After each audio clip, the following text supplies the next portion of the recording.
So eto mga idol, meron tayong gagawin na isang LED TV, Extreme LED TV, Smart TV mga idol. So bali ang issue nito, yung backlight niya mahina. So i-check natin ano, ayan isasaksak ko yung unit. Pero napapanoodan pa ito mga idol, kaya lang sabi nung may-ari, repairin na. Tapos medyo nagbi-blink ng konti yung backlight niya. Ayan, i-testing natin. So ayan oh, medyo kahit nakasagad na yung brightness niya, ayan nakikita nyo, hindi siya ganun kalinaw mga idol.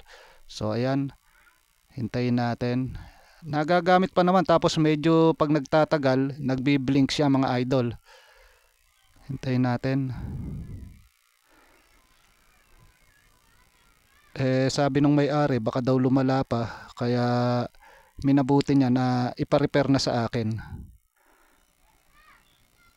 Pagka nag-iinit siya, kumukurap-kurap na ng konti yung backlight niya mga idol. So buksan natin unit mga idol.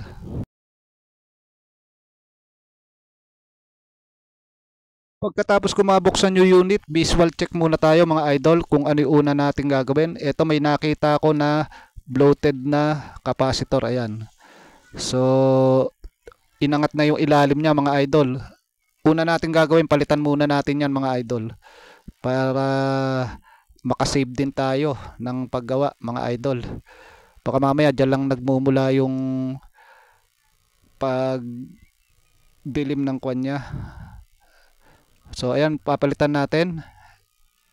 35 volts to na 470 microfarad mga idol. So papalitan ko muna para makita natin muna kung may pagbabago bago tayo bumaklas ng panel. Mahirap kasi magbaklas ng panel. So ayan, naikabit ko na, hindi ko na naipakita sa video. Ayan oh, ikinabit ko na yung 35 volts na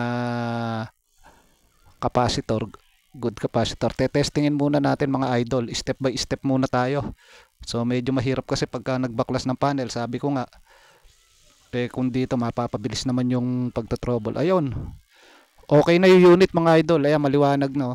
So bali yun lang ang naging problema talaga, yung capacitor doon, yung lumobo. So nakatipid tayo ng trabaho mga idol. Basic lang naman ito.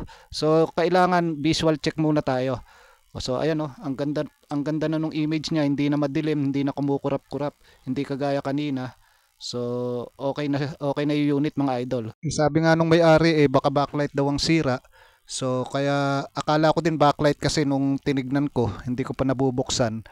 Parang mahina na yung supply ng backlight.